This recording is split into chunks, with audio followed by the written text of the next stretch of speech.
mon ami Guy Orange sur le désir que nous avons eu, la décision que nous avons prise de consacrer donc ces 4 grands moments de conférence de l'espace Saint-Hilaire aux migrations, donc au mois de janvier avec l'association de l'accueil à l'étranger,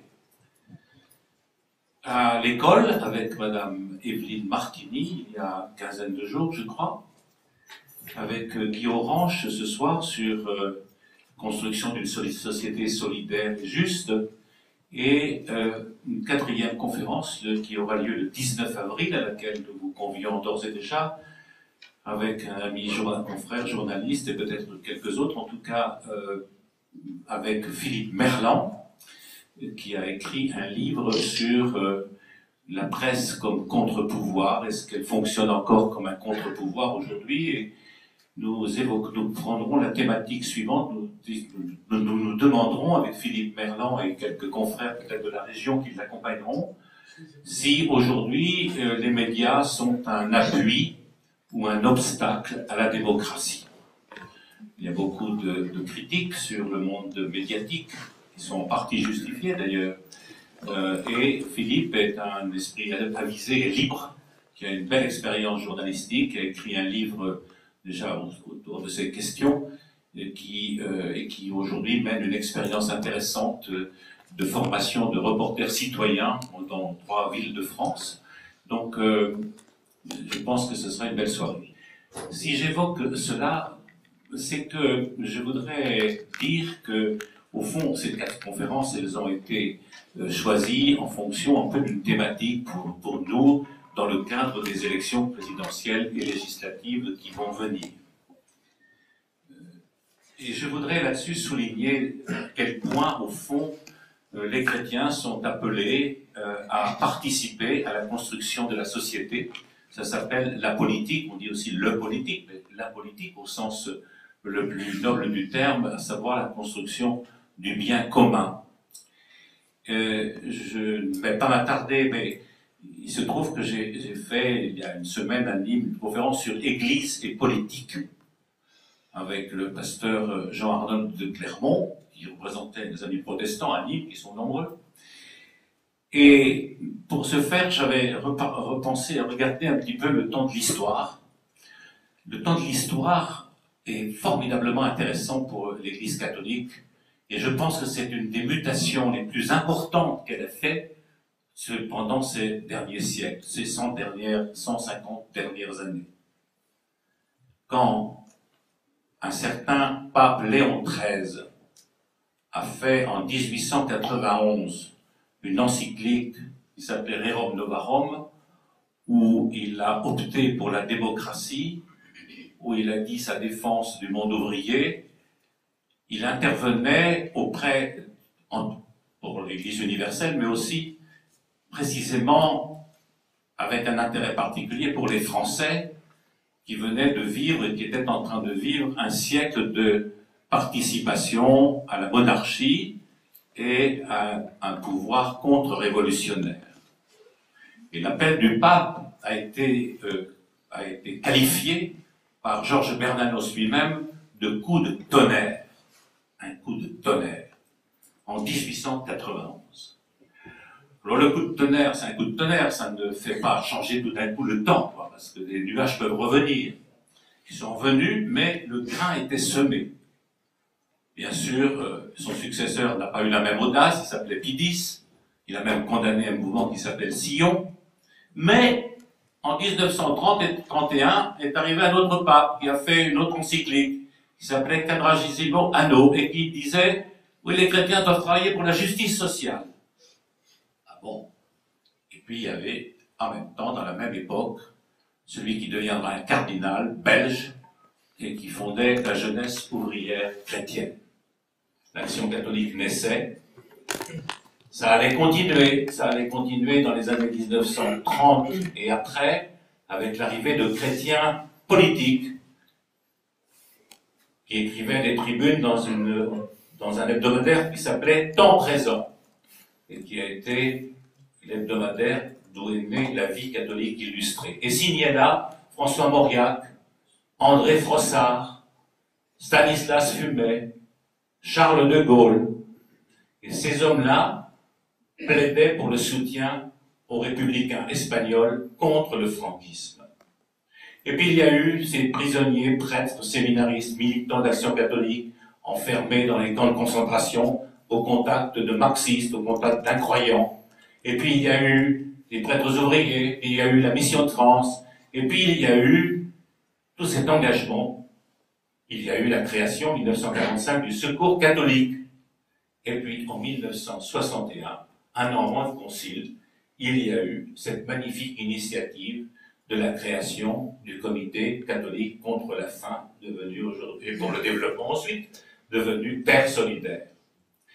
Alors je vais arrêter là, sauf que je dis encore un mot, parce que en 1972, enfin, j'arrivais à ce moment-là juste à la vie, et j'ai assisté à cette réunion à Lourdes qui a reconnu enfin le pluralisme des chrétiens en politique. Le pluralisme des chrétiens en politique. Et ce jour-là, je vais finir, cette année-là, les évêques ont écrit un texte dont je vous dis quelques lignes, qui souligne le pourquoi nous avons fait toutes ces conférences et l'importance de la politique pour les chrétiens, pas seulement pour s'associer aux condamnations des Roms, comme ils l'ont fait à 56% malheureusement, et qui dit ceci: ceux qui soupçonnent la politique d'infamie s'en font souvent une idée courte. Au-delà, ou plus exactement, jusqu'à travers ces frivolités, jusqu'à travers ces défaillances et ces corruptions, l'action politique a un fantastique enjeu: tendre vers une société dans laquelle chaque être humain reconnaîtrait en n'importe quel autre humain son frère et le traiterait comme tel. Et il est ajouté ceci pour les chrétiens: la société des hommes n'est-elle pas appelée à exprimer à sa manière, écoutez bien, la société des hommes n'est-elle pas appelée à exprimer à sa manière le mystère de la Trinité? Rien que ça. Certes, la politique ne peut que réaliser une ébauche de ce dessein de Dieu, mais sa grandeur n'est-elle pas d'avoir ce sens? Aussi, tout chrétien doit-il se sentir concerné par la politique. Vous l'avez compris, dans son sens le plus noble, de ce que le pape Léon XIII appelait la plus haute forme de la charité, dans son encyclique de 1931. Voilà, vous aurez donc compris pourquoi nous avons invité Guy Orange, non seulement parce que nous sommes encore dans la foulée des 50 ans du CCFD, le deuxième cinquantenaire qui est commencé, parce que nous sommes dans une campagne présidentielle où les questions de solidarité et de justice au milieu de tout ce qui se dit ne sont pas forcément principales, encore qu'elles soient présentes un peu quand même, et que les chrétiens sont dans doute ceux qui sont à même, avec d'autres non-croyants, humanistes divers et variés, qui sont ceux qui, en effet, en appellent aujourd'hui dans nos sociétés globales, la France mais aussi les autres, à plus de solidarité et plus de justice. Voilà, je laisse la parole maintenant à mon ami Guy Orange, avocat de formation, qui va parler d'abondance, par conséquent, aujourd'hui président du Comité catholique contre la faim et pour le développement, Terre solidaire, mais qui a été aussi l'un des fondateurs, je crois, en tout cas, un des premiers présidents de l'action des chrétiens pour l'abolition de la torture, et qui s'est battu, et qui se bat encore pour cette abolition de ce mal humain épouvantable qui a tendance tout le temps à regrandir un peu. Voilà, Guy, tu as la parole devant cette belle assemblée, venue d'un peu tous les coins du département, pour parler de la manière dont nous allons pouvoir bâtir une société juste et solidaire.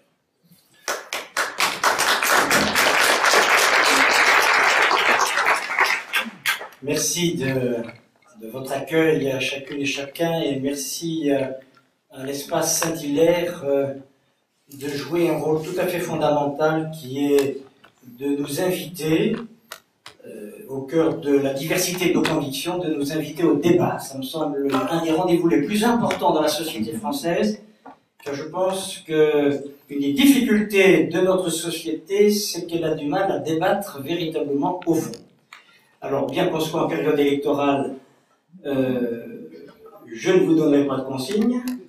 Je voudrais simplement effectivement réfléchir un tout petit peu avec vous pendant 45-50 minutes au plus, puisqu'un avocat risque de parler d'abondance, il faut toujours le limiter, de ce que peut signifier le bâtir. Jean-Claude Petit nous l'a déjà dit, mais la référence à une société juste et une société solidaire, c'est quoi?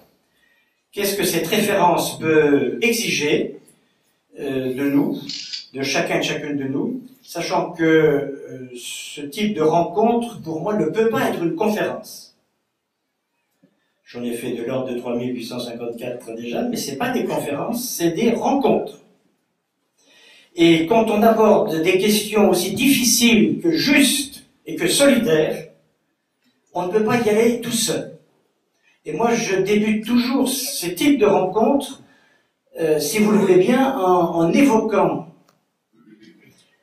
des visages, en évoquant des personnes, parce que soit on parle d'une société juste, d'une société solidaire, soit on prend le risque de rencontrer ceux et celles qui aujourd'hui la construisent, ici, chez nous, et bien sûr, dans l'ensemble de l'univers.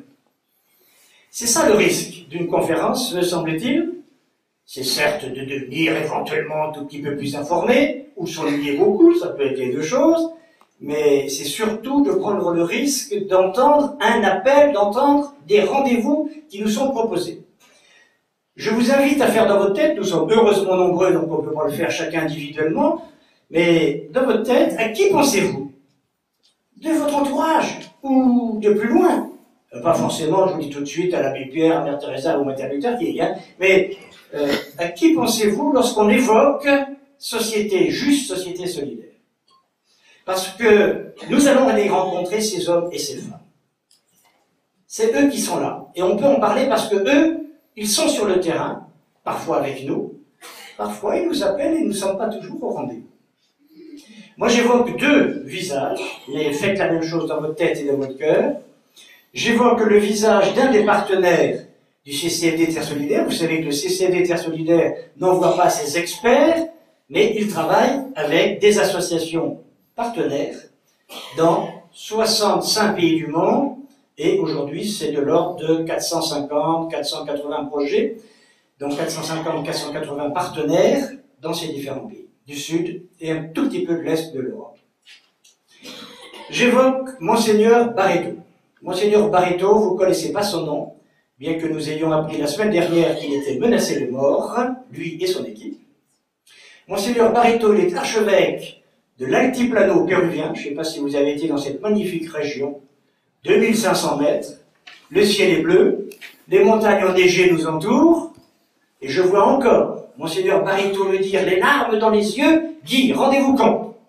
Il y a 7-8 ans, je suis arrivé dans mon diocèse, et qu'est-ce que j'ai constaté?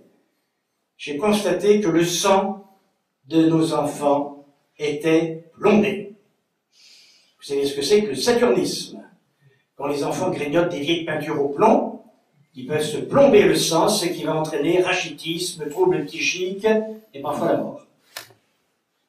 Pourquoi, à 2500 mètres d'altitude, le sang des enfants était-il plombé? Parce que les produits utilisés pour extraire les minerais dans cette région, ce sont des poisons. Et le poison est libre d'aller dans l'air, d'aller dans l'eau, et les enfants, ils prennent de l'air, ils prennent de l'eau. En 2012, juste, solidaire, eh bien en 2012, notre monde plombe le sang de ses enfants.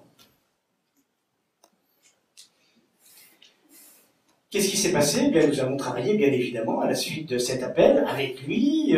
C'est lui qui a d'abord souhaité créer des dispensaires sur place et puis ensuite réunir toute une commission qui va travailler pendant 3 ans pour rassembler les ouvriers, les mamans, les parents qui sont souvent à la fois les ouvriers et les mamans, les responsables locaux et internationaux de l'entreprise, les politiques, les religieux, etc.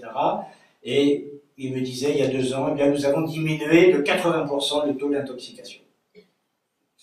Si on ne part pas ce soir avec des gens comme Barreto, c'est pas la peine de parler solidarité ou justice. Moi, je pense à quelqu'un d'autre, alors tout à fait à un autre univers. Mon épouse est bibliothécaire. Elle a été longtemps bibliothécaire dans le 19e arrondissement, qui est ce qu'on appelle un quartier chaud de Paris. Et sa bibliothèque de la ville de Paris était au pied d'un squat. 600 personnes d'origine malienne, il y a 20 ans, sans eau, sans électricité, Paris, ville lumière, capitale des droits de l'homme. Évidemment, les enfants, 450 enfants à peu près, venaient à la bibliothèque. Et il y avait de l'eau, il y avait un peu de chauffage, il y avait des toilettes, et puis il y avait les genoux des bibliothécaires pour se faire raconter des histoires. Et puis, il y avait des petits cours de rattrapage. Et ils avaient demandé, les bibliothécaires avaient demandé à des bénévoles, je pense à l'un d'eux, c'était le papa de Blandine, ancien amiral de la marine française, qui faisait 1 heure de trajet métro, 1 heure retour, pour venir rencontrer Mamadou, à qui il donnait des petits cours de rattrapage en maths. Et un jour, Blandine rencontre Mamadou. Et elle lui dit, t'es content de tes cours de maths? Et elle s'attendait à ce que Mamadou lui dise, ah ben oui, madame, c'est super, j'ai eu 19, je suis premier de ma classe, etc. Et Mamadou va lui dire cette phrase que je n'ai jamais oubliée. Madame, c'est super, c'est la première fois qu'on s'occupe de moi. Juste, solidaire. Bâtir. Il faut partir avec Jean. Il faut partir avec Monseigneur Barreto. Et dans votre tête, vous avez plein d'images, sans doute, sans aller très loin, d'hommes, de femmes qui sont de chez bâtisseurs. Ça, c'est la première invitation que je vous donne. La deuxième invitation pour bâtir un monde juste et solidaire, c'est de ne pas rêver ce monde. Et d'accepter de regarder ce monde dans toute sa complexité. Il y a 15 jours, je faisais, le jour même, des événements de Toulouse, une conférence sur ce thème. Qu'est-ce que ça peut bien vouloir dire que de parler justice et solidarité lorsqu'on a assisté, pratiquement, à la tuerie de ses enfants et un petit peu avant de ses militaires? Je vais faire une chose très mal polie, mais comme je suis entre amis, je vais la faire. C'est de me citer. Mais c'est un peu spécial. Parce que je cite une lettre que j'envoie le 14 septembre 2001. Septembre 2001, ça vous dit quelque chose? Pourquoi j'écris à ce moment-là? Parce que le 27 août 2001, donc 3 semaines avant, 15 jours avant, la première de nos petites filles est née, qui s'appelle Louise. Qu'est-ce qu'un grand-père qui est tout à la joie de la première petite fille? Qu'est-ce qu'il peut dire alors qu'en même temps, il a vu à la télévision des avions se précipiter sur 2 tours pour tuer 2850 personnes. Qu'est-ce qu'on peut dire? Complexité du monde. Alors j'ai écrit à Louis, je suis pas sûr qu'elle ait compris à ce moment-là tout à fait, une lettre qui a été un petit peu reprise dans la presse, c'est pour ça que je me permets de la citer. Louise, tu dormais lorsque les avions détournés aux États-Unis se jetèrent sur des tours humaines pour tuer. Tuer la vie, tuer l'envie de vivre, tuer l'espoir. Louise, ouvre les yeux sur l'amour de tes parents, sur les capacités de solidarité qui existent à travers le monde. Louise, regarde bien fort tout ce trésor d'amour, car il te faut aussi regarder ces tours froidement abattus. Il te faut regarder ces 2 réalités. Sans fermer les yeux, regardez bien fort ensemble et décide de construire dans l'amour, dans la force du dialogue. Bâtir une société juste et solidaire exige que nous décidions, que nous choisissions entre la vie ou la mort. Et je vais terminer ma lettre. Je ne te demande pas de devenir angélique, elle n'est pas devenue, je vous signale. Choisis la vie, et pour cela, interdis-toi de passer à la barbarie malgré la peur, malgré le désir de vengeance, malgré la douleur. Pardonnez cette citation, mais pour moi, elle veut exprimer ce devoir dans lequel nous nous trouvons, face auquel nous nous trouvons, de regarder le monde dans toute sa complexité. Nous n'avons pas le droit, si on veut le construire juste et solidaire, de rêver le monde. il est compliqué, il est lourd. Ça, c'était ma deuxième invitation de démarrage. Et ma troisième, et pas peur, il n'y en a pas beaucoup plus, après je vais rentrer un tout petit peu dans le vif du sujet tout de même, et je crois que je suis déjà dans le sujet, parce que pour bâtir, il faut choisir. Sinon, on fait comme les avocats, on parle. Le troisième point, c'est comment est-ce que je regarde ce monde? Je viens de dire par rapport à sa complexité, mais est-ce que je le regarde avec un regard, je dirais, d'avenir? Qu'est-ce qu'on n'entend pas à la sortie des temples ou des églises? Sur ma pauvre dame, mon pauvre monsieur, voyez comme le monde est méchant, voyez comme les gens sont méchants, voyez comme... Alors nous, généralement, on n'est pas trop méchants, mais généralement, c'est plutôt les autres. Voyez comme ce monde est triste, et puis de toute façon, tout fout le camp, etc. Moi, j'aime bien citer une lettre un petit peu ancienne. C'est quelqu'un de plus sérieux que ma petite Louise. C'est le père Teilhard de Chardin. Le 9 novembre 1936, c'est pas d'hier, il écrit à une de ses cousines la lettre. Si le chrétien, et moi j'ajoute si tout homme, toute femme, n'est pas en pleine sympathie avec le monde naissant, s'il n'éprouve pas en lui-même les aspirations, les anxiétés du monde moderne, il continuera à s'effrayer et à condamner indistinctement toute nouveauté, j'aime bien la fin, sans discerner parmi les souillures et les maux, M-A-U-X, sans discerner parmi les souillures et les maux, les efforts sacrés d'une naissance. Les efforts sacrés d'une naissance. J'aimerais que nous soyons capables de finir chacune de nos journées en célébrant un effort sacré d'une naissance auquel nous avons assisté. Il y en a plein. Mais souvent, ce n'est pas avec ces lunettes-là qu'on regarde le monde. Il y a parmi nous, j'imagine, un grand nombre de chrétiens, il y a des non-chrétiens, nous sommes tous bienvenus lorsqu'il s'agit de célébrer les efforts sacrés d'une naissance dans la pâte humaine, dans la société d'ici, de la France, de l'Europe et du monde, de célébrer ces efforts sacrés d'une naissance. Voilà les trois petites, je dirais non pas conditions, mais recommandations que je voulais vous faire. Partir avec ceux qui bâtissent. Regarder le monde dans toute sa complexité et avoir, non pas un point de vue optimiste.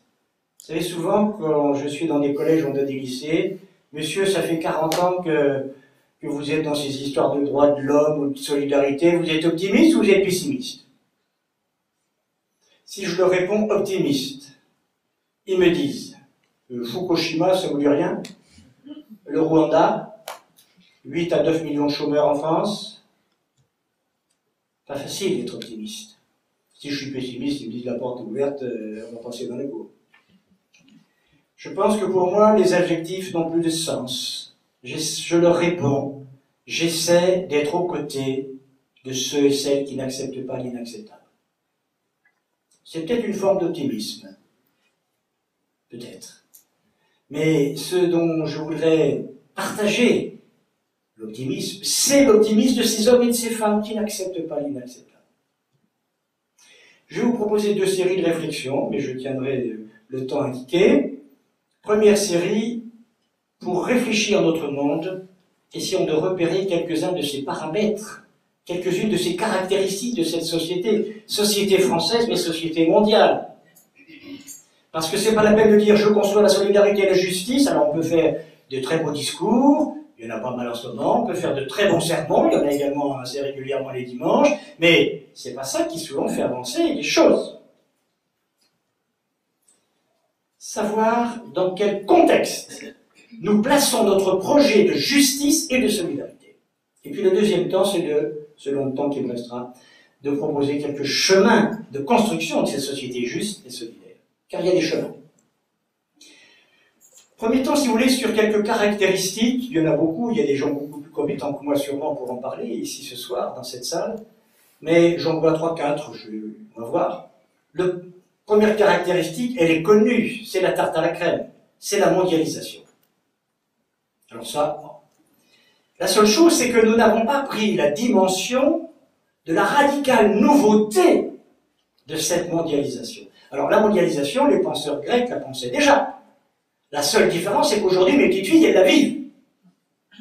Qui d'entre nous, et Dieu sait si nous sommes ici intelligents, Qui d'entre nous aurait pensé il y a 15 ans que les finances des États-Unis d'Amérique dépendraient des banquiers de Pékin?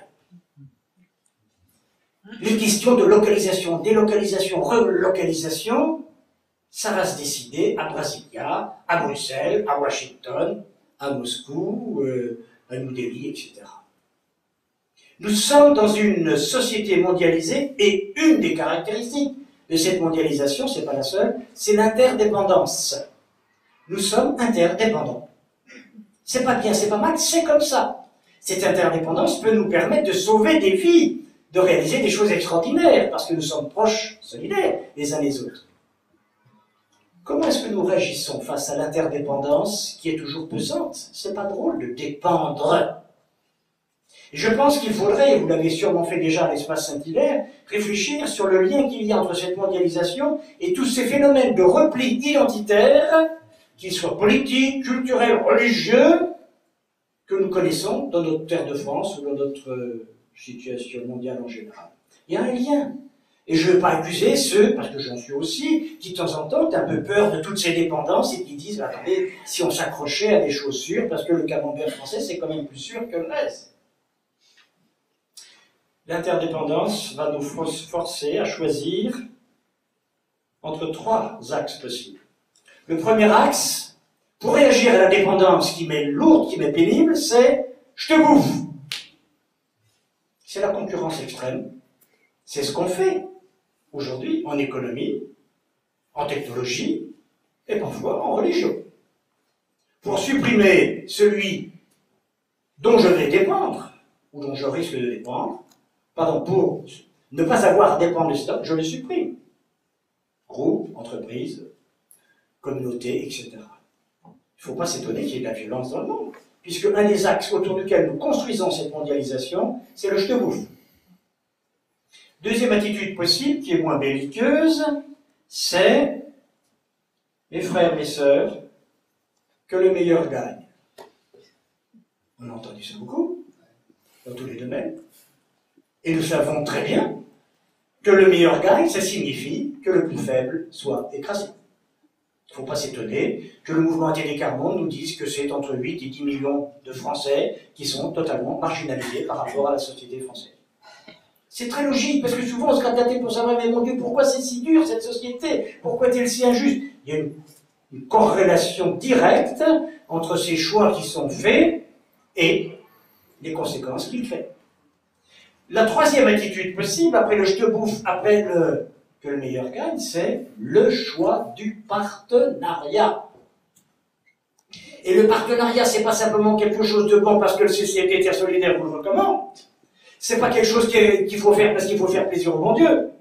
C'est la seule proposition intelligente pour construire nos relations politiques, économiques, culturelles, religieuses, si on ne veut pas tomber dans la guerre ou dans l'exclusion.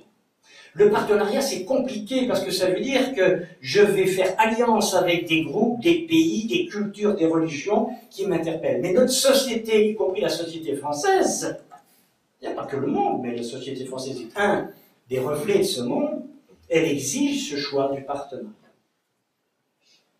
Ça, c'était la première caractéristique. Notre société, d'ici ou du monde, elle se joue dans cette interdépendance qui va exiger de moi des choix. Je viens d'en proposer 3.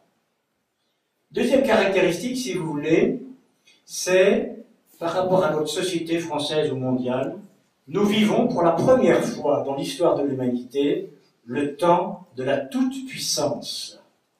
Alors, je ne devrais pas dire ça devant les théologiens, parce que ce n'est pas tout à fait correct théologiquement. Nous sommes des tout-puissants. Nous pouvons changer la cellule humaine. Nous pouvons polluer la moitié d'un océan, la moitié d'un continent, et nous le faisons d'ailleurs allègrement. Nous pouvons, et ce n'est pas le responsable de médias qui va me contredire, en 20 minutes, diffuser sur le monde entier une information vraie ou fausse qui va enflammer le monde. Mon grand-père ne le pouvait pas. Moi, je le peux. Pour le bien et pour le pire. Et donc, essayez de se dire, comme nous y reviendrons tout à l'heure, la réflexion fondamentale est absolument indispensable. Donc acceptons cette deuxième caractéristique, que l'on voit par exemple dans le domaine financier ou économique. L'argent. L'argent pour l'argent est devenue la nouvelle idole. Elle l'a toujours été. Mais elle a pris aujourd'hui une telle toute-puissance que l'économie n'est plus faite pour rendre des services entre êtres humains, pour créer des produits qui, à leur tour, vont être échangés entre les différentes sociétés humaines. L'économie est faite pour créer de l'argent sur lequel on va spéculer, sur les produits duquel on va respéculer, et on continue de spéculer. Nous sommes devenus des espèces de financiers tout-puissants, en financiarisant totalement notre économie. Il ne faut pas s'étonner qu'on soit dans le mur. Il ne faut pas s'étonner qu'on soit dans le mur.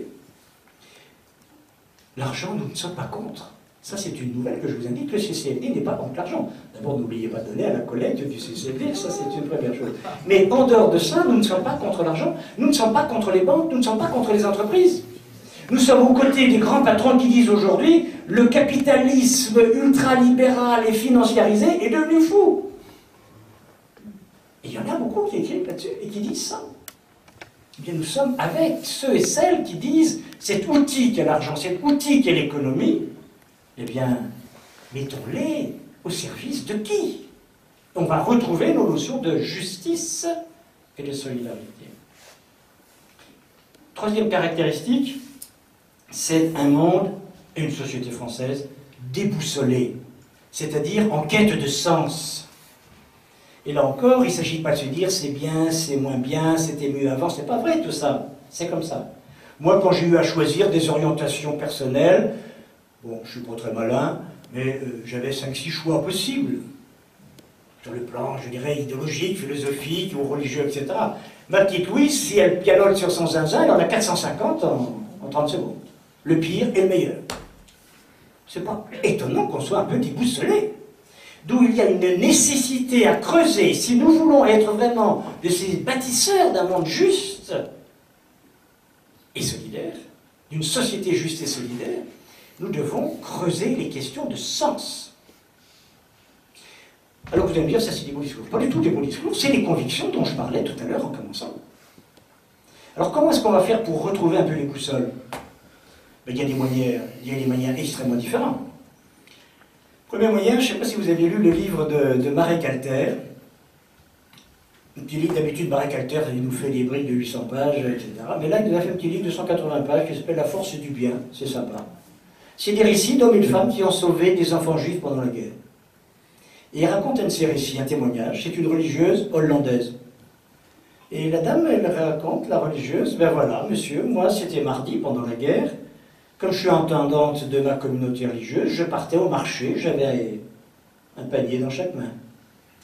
J'arrive sur le marché, une jeune femme se précipite sur moi, m'arrache mes 2 sacs et me colle un enfant dans chaque main. Une maman juive qui voulait sauver ses enfants. Et vous voyez notre bonne sœur qui rentre à la communauté avec 2 gosses. Marek Alter lui dit, mais attendez ma sœur, mais comment est-ce que vous avez fait pour avoir ces gestes héroïques? C'est sans doute vos études très supérieures. Non, moi j'ai pas fait d'études supérieures, j'ai même pas l'équivalent du certificat. Alors c'est sans doute les recommandations de votre mère supérieure qui vous a réunis pour vous inviter à être des... Non. Oui, c'est vrai, notre mère supérieure nous a réunis, ajoute-t-elle avec un petit peu de perfidie, mais elle nous a dit, mes sœurs, en ces temps difficiles, je vous en supplie, pas d'emmerde. Alors, Marek Alter, il lui dit, mais écoutez, ma sœur, où est-ce que vous avez trouvé ce ressort? Et moi, j'aime bien le ressort. Mais monsieur, je ne pouvais pas faire autrement. Je pense que le premier ressort de la décision que nous prenons ce soir, de contribuer, d'amplifier la construction d'une société juste et solidaire, c'est d'accepter de laisser parler un peu en nous le « il faut qu'on y aille, on ne peut pas faire autrement. On ne peut pas laisser ça. » Il y a déjà plein de choses, et puis je suis déjà très engagé, et puis en plus ça risque de prendre des allures un peu politiques. Jean-Claude Petit en a parlé tout à l'heure, où c'est pas tout à fait ma tasse de thé. Mais je ne peux pas faire autrement. Laissons remonter cette force du « je ne peux pas faire autrement ». Il y a d'autres types de puits où nous allons trouver l'essence. Moi, il y a un puits que j'aime bien. Pour ceux qui s'y intéressent, vous le retrouvez dans mon petit bouquin. C'est Albert Camus. Je ne récupère pas du tout Albert Camus dans la famille chrétienne. Albert Camus n'est pas chrétien. Il a beau être sympa, il n'est pas chrétien. Parce que nous avons des tendances à récupérer ceux qui vont dans l'humanisme. Il écrit dans son livre qui s'appelle « Retour à Tipaza ». Tipaza, c'est ce lieu algérien, au bord de la mer, des ruines romaines, une végétation méditerranéenne, la mer est bleue, le ciel aussi, c'est magnifique. C'est le paradis. Et j'aime bien ce que dit Albert Camus. Pour empêcher que la justice ne se racornisse, il me fallait garder intact, je redécouvrais à Tipaza qu'il fallait garder intact en soi une fraîcheur, une source de joie. Et il termine, au milieu de l'hiver, j'apprenais enfin qu'il y avait en moi un été invincible. Moi j'aime bien que cet homme, Dieu sait si cet homme n'est pas de genre optimiste, nous dise qu'au cœur de l'hiver, il redécouvre en lui un été invincible. Et une des tâches que nous avons à faire, quelle que soit la famille de pensée à laquelle nous appartenons, si nous nous intéressons à la construction d'une société juste et solidaire, c'est de retrouver en nous et d'aider nos jeunes et nos moins jeunes à retrouver en eux cet été invincible qui fait qu'au cœur de l'hiver, l'été est là, justifie que je reparte, que je me relève. Vous avez une expression que j'aime bien chez le père Scholtus, dans son petit livre sur un christianisme d'insolence, le chrétien est un homme, une femme du matin. On est d'accord pour se dire ça tous les matins? Parce qu'il y a des matins où la perspective de la matinée et de la journée, c'est pas tout rose. Les efforts sacrés d'une naissance, l'été invincible. Cette quête de sens, inutile de dire que, pour moi, un des puits de cette quête de sens, c'est la bonne nouvelle de Jésus. Bon, et vivant. J'y reviendrai. Voilà des caractéristiques. Il y en a une que je devrais faire, parce que mes amis du CCFD vont me tirer les oreilles, c'est de dire qu'une des caractéristiques de notre monde, mais ça vous la connaissez aussi bien que moi, c'est que le fossé entre la misère et la richesse grandit. Nous sommes plus riches, nos sociétés sont plus riches. Mais le fossé entre les deux s'agrandit. C'est une des caractéristiques. Alors on va nous dire, c'est la loi de, je ne sais pas qui. C'est comme ça. Ah ben non, c'est pas comme ça. Ou plutôt, c'est comme ça parce qu'avant, il y a des décisions qui font que c'est comme ça. Je ne m'étends pas sur cette quatrième caractéristique. Je voudrais passer au deuxième temps. Le deuxième temps, c'est quelques chemins pour bâtir cette société juste et solidaire. Vous savez le mot juste? Moi j'ai été avocat à 41 ans. C'est quoi être juste? C'est essayer de s'ajuster sur des points de repère. D'où l'importance du sens, d'où l'importance des convictions.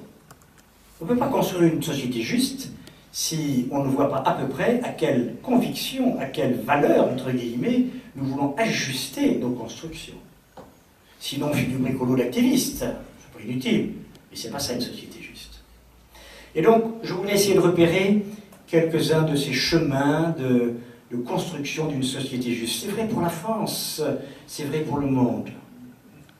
Ceux qui sont plus branchés France, vous prendrez vos exemples dans la France. Ceux qui sont plus branchés monde, vous les ouvrirez sur le monde. Je ne suis pas là pour vous dire ce qu'il faut faire. Premier chemin, c'est l'acte de foi en la dignité de la personne humaine. Vous allez me dire, ça, c'était pas la peine de venir de Paris pour nous dire ça. Eh bien pour moi, je suis quand même venu avec un papier. Ce papier, j'espère que vous l'avez tous sur votre table de nuit, sinon il va falloir que l'équipe CCFD, que l'Espace Saint-Hilaire vous le donne gratis la prochaine conférence. C'est la Déclaration universelle des droits de l'homme du 10 décembre 1948, recto verso. Si vous allez sur la machine, c'est gratuit. Pourquoi je m'intéresse à ce papier? Alors vous allez dire, mais il est avocat, donc c'est un texte juridique, et en plus il a l'air un peu excité, donc il va continuer d'y croire. Chers amis, moi quand je prends ce papier, j'avais 2 ans, 48. Quand je prends ce papier, je sais qu'il y a derrière ce papier 60 millions de morts, qu'il y a la Shoah, les camps de la mort, les bombardements de villes entières, la bombe atomique, C'est pas rien. C'est pas un petit truc pour occuper un avocat désœuvré un jeudi soir. C'est des hommes et des femmes qui ont vécu ces injustices, qui ont vécu ce manque de solidarité, ces discriminations, ces déshumanisations. En Argentine, un ancien responsable de la dictature. Vous savez qu'en Argentine, il y a une dictature terrible, torture, enlèvement d'enfants, disparition, etc. Je rencontrais le général Camps, un ancien dictateur. Il était en liberté à l'époque, il est maintenant en prison. Et le journaliste qui était avec moi, il pose la question au général Camps. Vous savez, mon général, que vous êtes responsable de la mort de 2500 personnes qui sont passées là à l'école mécanique de Buenos Aires. Vous vous souvenez peut-être du sort des 2 religieuses françaises qui ont disparu dans les banlieues de Buenos Aires. Elles ont été torturées dans ce centre. Et je vois encore le général Camps taper sur la table. J'ai jamais tué 2500 personnes. C'était tous des communistes. Quand j'allais dans les hôpitaux psychiatriques soviétiques, mais docteur, pourquoi est-ce que vous mettez tel homme, telle femme dans cet asile? Il n'est pas plus fou que vous ou moi. Comment ça, maître Orange? Il ne croit pas en la vérité socialiste, soviétique, marxiste-léniniste, etc. C'est un malade. On a connu ça dans beaucoup de contrées du monde. On a déshumanisé. C'est-à-dire qu'on a réduit quelqu'un, parfois à sa couleur de peau, parfois à son opinion, parfois à sa dissidence. Et ça justifie toutes les tortures, tous les camps de rééducation, tous les goulags, tous les laogai chinois. La déshumanisation. L'acte de foi, ça nous emmène à ça. L'exemple français. Je le prends à titre tout à fait personnel, je n'engage en rien le CCFD. C'est le tout petit moment un peu passionnel de la soirée. Et vous avez nullement l'obligation de le partager. Mais je dois vous dire, chers amis, que pour moi, la société française, qui met en camp de rétention des enfants de 3 ans ou de 8 ans, parce que le papa n'a pas de papier, c'est pas possible. C'est une société qui a oublié 1789, qui a oublié la dignité, qui a oublié 1948. Comment ça, le gosse? Je l'ai réduit à sa situation d'être un gosse de papa qui n'a pas de papier. Mais c'est d'abord un enfant.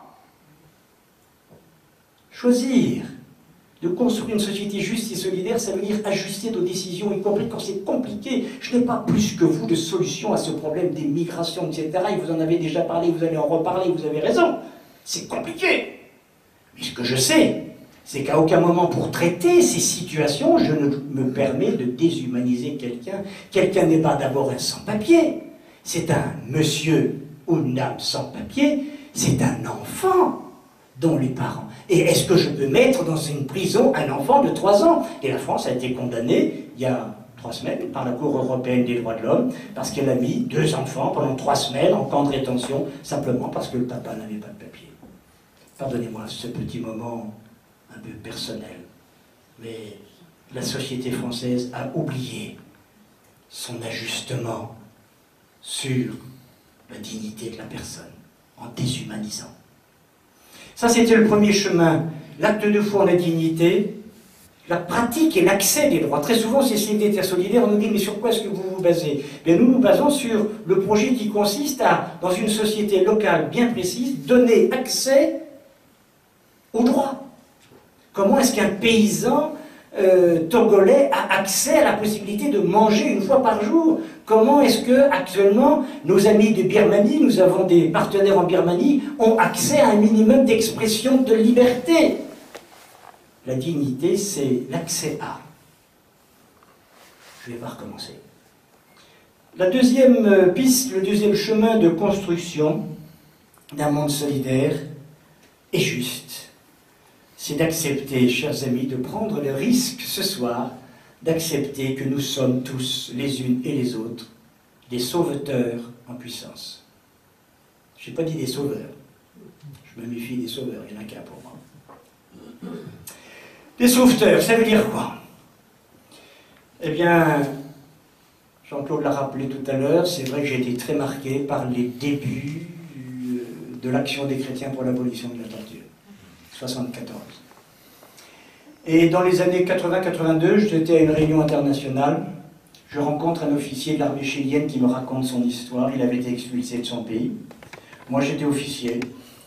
J'ai refusé au moment du coup d'État du général Pinochet de tirer sur la foule, c'était pas mon boulot de soldat. J'ai été arrêté, torturé, j'ai été mis dans une caisse en bois grande à peu près comme ces deux boîtes là, et puis un peu plus haut, qui pouvait être allongé, mais il ne pouvait être qu'allongé dedans.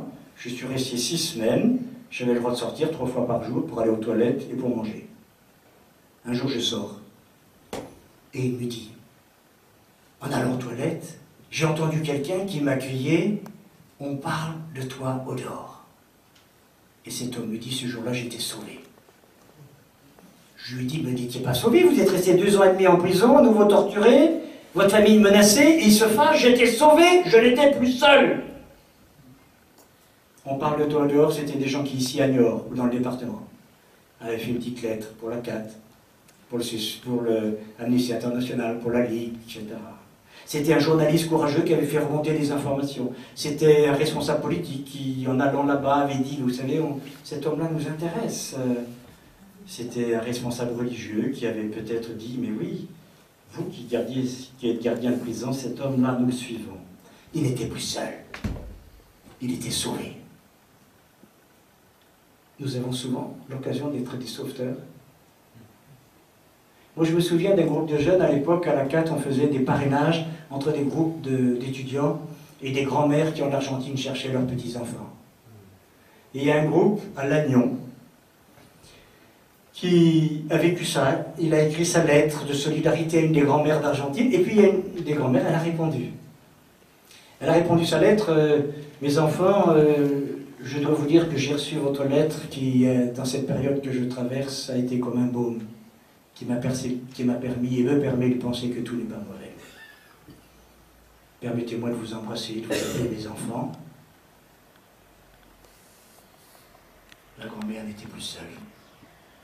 Et là, il s'est passé ce qui ne se passe pas toujours, mais là, ça s'est passé. On a retrouvé le petit enfant. J'ai dit à ces jeunes, vous savez, vous venez de vivre une expérience peut-être unique dans votre vie. Vous avez été des sauveteurs. Acceptons, si nous croyons en l'importance, et ça nous a été redit, de cette construction d'une société juste et solidaire, acceptons de croire que nous sommes des sauveteurs en puissance. Je vais dépasser un tout petit peu mes 45 minutes, mais je peux, un autre exemple, à travers un partenaire du CCFD Terre Solidaire. Je rencontrais il y a 1 an, dans le Nord Kivu, c'est cette bande qui est à l'est de la grande République démocratique du Congo, le Congo-Kinshasa, près des lacs africains, un groupe de femmes. Et ce groupe de femmes me raconte pourquoi ils ont fait un partenariat il y a 10 ans, moi je n'étais pas là, avec le CCFD, pour 2 choses. 1, donc un partenariat, ça veut dire un accompagnement financier, mais aussi un accompagnement moral, pédagogique, de formation, etc. 1, pour créer un centre d'écoute pour les femmes violées. Or, cette région est une région de guerre où le viol est systématiquement pratiqué. Ces dames, c'est des paysannes, analphabètes.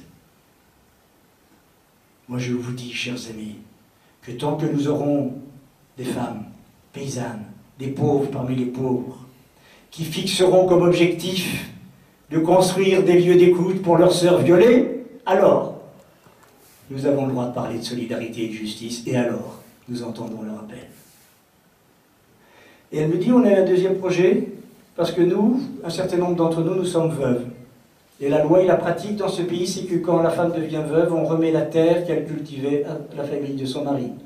Et moi, je me retrouve avec les 5 ou les 6 gosses. Et on n'était pas d'accord. Là encore, ils n'ont pas fait des études juridiques, bac plus 18. Hein. Mais qu'est-ce que vous voulez qu'il y ait un groupe de 40 veuves à Goma? Je ne sais pas si j'étais allé à Goma, mais c'est parmi les trous perdus quand même. Sauf le respect que je dois à Goma. C'est à 2000 km de la capitale Kinshasa, il n'y a pas de route, il faut prendre l'avion, qu'est-ce que vous voulez que je fasse, une pauvre veuve? Eh bien, elle va faire un partenariat avec le CCFD, on va aider à les regrouper, à les former, à voir quel était le problème, à essayer d'en parler un peu autour d'elle, mais ça ne suffit pas pour changer la loi. Alors on va les mettre, c'est un autre rôle du partenariat, en lien avec un autre partenaire, qui est le Forum de la Terre, qui est une grosse ONG congolaise qui s'occupe des questions foncières. Au bout de 3 ans, 4 ans, il faut du temps, de l'argent, de la persévérance, des moyens. Elles se sont formées, etc. Et elles sont elles ont fini par aller à l'Assemblée nationale, à Kinshasa, quand on discutait du nouveau code foncier, et elles ont fait changer la loi. Et leur plus grande, je dirais, fierté, c'est que quand je suis arrivé, elles me montraient, voilà, un papier qu'on a reçu il y a 6 mois, c'est l'édit coutumier. Vous savez que la coutume est 2 fois plus importante que la loi là-bas. C'est l'édit coutumier qui vient d'être signé par 7 chefs coutumiers qui interdisent cette pratique. Sauveteur. Ce CFD n'a rien fait pour changer la loi. Il a permis à ces femmes, sachant qu'elles n'étaient plus seules, de les mettre en alliance, et c'est cette alliance qui a permis de changer la loi. Acceptons de prendre le risque de croire que nous sommes des sauveteurs en puissance. Le 3e axe, je ne le développerai pas, Jean-Claude Petit l'a beaucoup développé, c'est une société, ça se construit, comme son nom l'indique, à travers, entre autres, l'action politique. Alors je sais qu'il y a beaucoup de discussions, mais ce mot fait peur, mais qu'est-ce que ça peut signifier que d'incarner la justice, que d'incarner la fraternité ou la solidarité, si ça ne se traduit pas en termes de construction politique? Alors, ça sera en termes de logement, ça sera en termes d'accès aux soins, ça sera en termes de fiscalité. Petite anecdote, il y a 3 semaines, un journaliste me pose une question. Monsieur, vous êtes élu président de la République, qu'est-ce que vous faites dans les 2 premiers mois? Je suis pas sûr que ce soit une question très astucieuse, là, tout le respect que je leur dois, mais enfin bon, surtout que je n'ai pas de projet particulier dans le domaine. Et je lui ai répondu, parce que je ne sais pas trop répondre, 2 choses. 1, je demande à tous les maires de France de construire dans leur commune, grande ou petite, sur fonds municipaux, un monument aux vivants. Nous n'avons que des monuments aux morts. On a raison de célébrer les morts, car si nous sommes vivants, c'est souvent parce qu'eux ont pratiqué donné leur vie. C'est vrai. Mais est-ce qu'on pourrait en même temps, et peut-être dans le même monument, célébrer la vie, célébrer les noms et inscrire les noms de ceux et celles qui, autour de nous, un peu plus loin, vivent, démontrent par leurs actions sociales, relationnelles, politiques, caritatives, etc., que la vie l'emporte. Il n'a pas retenu cet exemple dans ce journal. Il a retenu le 2e exemple. Je lui ai dit, bien moi j'indique, je crée, pour juger les projets d'une entreprise, les projets d'une banque, les projets, pourquoi pas, d'un conseil paroissial, j'instaure un indice de la capacité solidaire. Ça veut dire que je vais lire le projet que vous me présentez en mettant des notes pour voir à quel moment ce projet crée de la solidarité. Faites ça pour relire les programmes. En quoi telle ou telle mesure crée de la solidarité, est au service de la solidarité. Et comme ça, vous arrivez à mettre une notation. Ben là, je mets 18, puis là, le problème des histoires de fiscalité, de sécurité sociale. Regardez une chose qui m'a toujours stupéfait. La CMU, la couverture médicale universelle. Mais c'est hallucinant, sur le plan du raisonnement, que l'on puisse être soigné dans un établissement sans avoir d'argent. C'est complètement contraire aux principes fondamentaux qui régissent nos économies. Eh bien, c'est possible. Pourquoi? Parce qu'il y a le droit à la santé. C'est vrai dans le droit au logement. Moi, j'étais un des avocats de l'abbé Pierre, on s'est battu sur la question du droit au logement. Non pas sur le fait, mes sœurs, mes frères, soyez gentils, donnez un peu de sous pour construire des logements, mais sur le fait que la société française doit se construire avec comme principe, les municipalités doivent inscrire les régions, les groupements de communes, tout ça, avec comme principe prioritaire de construire un logement, un minimum de toit pour tout le monde. C'est pas un truc supplémentaire quand il n'y aura plus de chômage, quand les poules auront des dents, quand on aura de l'argent, etc. Ou alors, c'est pas la peine de signer ces textes-là. Et c'est pas la peine de nous faire des discours sur une société juste et solidaire. Là, j'ai pris des exemples locaux, français. On pourrait prendre la même chose pour construire une gouvernance mondiale. Tant que les plus pauvres n'auront pas de voix qui pèseront dans les instances internationales qui décident des prêts, qui décident des actions et des grands projets, mais jamais leur voix sera écoutée. Vous savez, il y a un dicton africain qui est très joli. Tant que les récits de chasse ne seront écrits que par les chasseurs, le lion aura toujours la mauvaise part. Tant que les pauvres n'auront pas voix au chapitre dans les instances internationales, il ne faut pas s'étonner. De temps en temps, on file un peu d'action, un peu d'aide publique, un peu... Mais, troisième chemin, la construction de ce monde solidaire, ça passe. Et ça passe par cet engagement politique. Je fais partie de ceux qui ne croient absolument pas que les politiques soient tous pourris. L'immense majorité de notre personnel politique est sérieux, compétent, prêt à se dévouer, qu'il soit de droite ou de gauche. Mais comment est-ce que nous nourrissons ce personnel politique, nous, société civile, associations, d'un certain nombre de questions? La dernière fois que nous, je ne sais pas, sur Paris, quand on voit notre maire ou notre député, c'est pour lui parler de quoi? De crottes de chien sur le trottoir, d'abribus pas très bien placés, des travaux du tramway qui me foutent en colère parce que j'habite dans l'est de Paris et qu'on ne peut plus rentrer de porte de bagnole, etc. Bon, il faut le faire parce que ça fait partie. Mais si une fois par an j'allais voir mon maire pour lui dire, attendez, avec plusieurs associations, il y a deux points dont on voudrait vous parler. Tel point sur, je sais pas, l'immigration, tel point sur le logement, tel point sur la santé. Nourrir nos décideurs politiques, non pas prendre la place de nos décideurs politiques, mais la société civile est là pour nourrir les décideurs politiques d'un certain nombre de choix. C'est comme ça qu'on va construire une société juste et solidaire. Dernier chemin, je vais m'arrêter. C'est un chemin un peu plus particulier, qui va peut-être étonner un peu. Si je veux construire une terre solidaire, il faut que j'apprenne à recevoir. Et c'est difficile de recevoir. C'est très difficile parce que nous sommes des actifs, alors on va faire, et on va donner, et on va apporter, et on va former. Il faut le faire, bien évidemment. J'ai aussi pas mal fréquenté le père Joseph Brzezinski, le fondateur d'ATD Carmon. Il me disait, Guy, il était souvent en colère, bougon. Il me disait, Guy, mais moi j'en ai marre, vous ne vous rendez pas compte, vous les riches, parce que j'étais évidemment, je suis parmi les riches, même si je venais l'aider un peu. Mais vous n'aurez pas compte, vous, que vous ne savez même pas attendre un cadeau des plus pauvres. Vous ne donnez même pas l'impression que vous attendez d'eux le geste, le cadeau. Et c'est ça qui les meurtrit le plus. Qu'on n'attende même plus, il n'y a plus rien à recevoir d'eux. Je pense qu'il faut approfondir ça. Au cœur de ces engagements politiques, sociaux, associatifs, pour construire cette société juste et solidaire, apprendre à recevoir. Je suis très heureux de cette initiative qui a été prise par un groupe de personnes, par des jeunes reporters citoyens. Vous verrez, vous entendrez Philippe Merlan dans une prochaine réunion de l'espace Saint-Hilaire, qui ont proposé à tous les grands quotidiens de France et les quotidiens régionaux de faire paraître un 6 pages. Avant de donner leur voix, avant de donner votre voix, écoutez leur voix. C'est les plus pauvres, c'est Amnesty International, ATD Carmon et le Secours catholique qui font parler ces plus pauvres. C'est déjà un cadeau qu'on reçoit. Savoir recevoir un cadeau.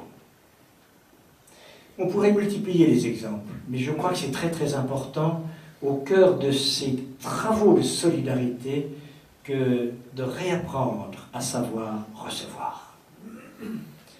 Pour conclure, peut-être pour remettre cette perspective de bâtir une société juste et solidaire, je n'ai fait qu'évoquer quelques caractéristiques, mais je pense qu'il faut savoir dans quel monde, parce que quand on connaît les caractéristiques, on commence à comprendre là où est la justice. Je n'ai fait qu'évoquer quelques chemins de construction. Je voudrais reprendre un récit que Elie Wiesel, vous voyez qui est Elie Wiesel, raconte dans un de ses livres. J'étais un jour, écrit-il, à l'Élysée avec le président Mitterrand, entouré de 40 prix Nobel. Le président Mitterrand, il adorait s'entourer des prix Nobel. Et à la fin de la conférence, le président me tape le coude et me dit, mais Wiesel, vous avez préparé un discours pour la clôture? Je n'avais rien préparé, mais je me suis levé et je leur ai raconté une histoire juive, bien sûr. Mesdames, messieurs les prix Nobel, nous sommes tous des prix Nobel ici ce soir, chers amis. Elie Wiesel, mesdames, messieurs les prix Nobel, je vais vous raconter l'histoire du bedeau qui, dans le village, il y a quelques décennies, le bedeau, c'est pas toujours le bac plus 18 dans le village. il avait une mission, c'était de passer chaque matin de maison en maison avec une clochette pour dire « Réveillez-vous, réveillez-vous, c'est le jour du Seigneur ». Eh bien moi je vous dis, à vous prix Nobel, à vous qui avez des relations haut placées, à vous qui avez des moyens de faire bouger les choses, qui avez accès aux décideurs, voilà ce que nous allons prendre comme décision. Réveillons-nous, réveillons-nous, car c'est le jour de l'homme. Je pense que décider de construire une société plus juste et plus solidaire, c'est décider de célébrer chaque jour, comme nous le pouvons, avec nos petits et nos grands moyens, avec nos humanitismes et notre jeunesse, avec nos limites et nos formations, c'est de célébrer le jour de l'homme.